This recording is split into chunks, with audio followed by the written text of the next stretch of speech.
Salut, c'est Trado. Voilà ma mise à jour pour Natixis. Alors ça fait un petit moment que j'avais pas fait de vidéo sur la valeur et au regard du graphique vous comprenez pourquoi puisqu'il n'y a en fait rien de neuf. Première chose évidente, c'est que la moyenne mobile à 20 semaines est complètement plate, ce qui montre bien l'absence de tendance sur cette unité de temps.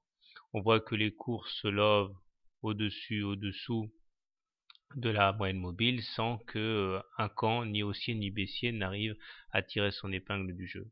Au niveau graphique, les choses sont également assez ambiguës puisque si à moyen terme nous avons un canal hypothétique haussier en vert ici qui pourrait entraîner dans le cas d'une résurgence de la hausse et une nouvelle rotation qui nous emmènerait vers les 6, 6 et demi, pour l'instant, il faudrait déjà s'affranchir d'un canal de moyen terme ici en bleu qui lui inviterait les cours à aller plutôt vers les 2,6 si on cassait à la baisse le canal vert et puis cet oblique marron que j'ai signalé. Les indicateurs techniques par contre sont plutôt mal orientés puisque nous avons un MACD qui ne parvient pas à repasser son signal à la hausse et qui s'achemine doucement vers la zone des zéros. Le stochastique, quant à lui, n'y est pas encore puisqu'il est toujours au-dessus de son signal, mais il s'apprête à le croiser à la baisse, tandis que le momentum, lui, a franchi le pas en devenant négatif. Le parallélisme entre la Bollinger supérieure et la Bollinger inférieure montre bien la contraction de la volatilité qui devrait à un moment ou à un autre quand même finir par augmenter. Malheur à ceux qui seront dans le mauvais sens.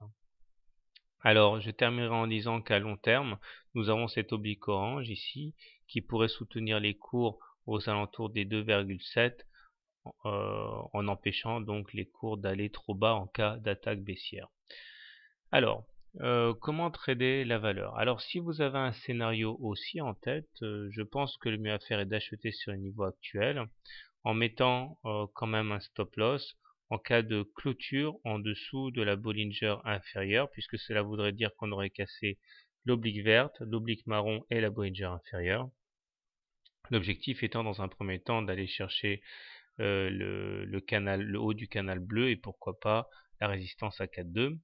Si maintenant vous avez plutôt une, une opinion baissière sur la valeur, dans ce cas, n'achetez pas avant que l'on soit allé chercher le bas de l'oblique, enfin l'oblique orange ou le bas du canal bleu aux alentours des 2,77.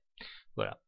Quant à moi, même si je pense que la valeur n'est pas mal orientée, étant donné que j'ai une opinion assez négative vis-à-vis des indices en général, je pense que je m'abstiendrai d'acheter tout de suite parce que quelle que soit la valeur intrinsèque de la valeur, si les marchés décrochent, Natixis décrochera avec. Voilà, alors je précise pour ceux qui viennent sur mon blog pour la première fois que vous pouvez vous abonner gratuitement à la newsletter pour recevoir les mises à jour dans votre boîte aux lettres. Bonne soirée, bon trade.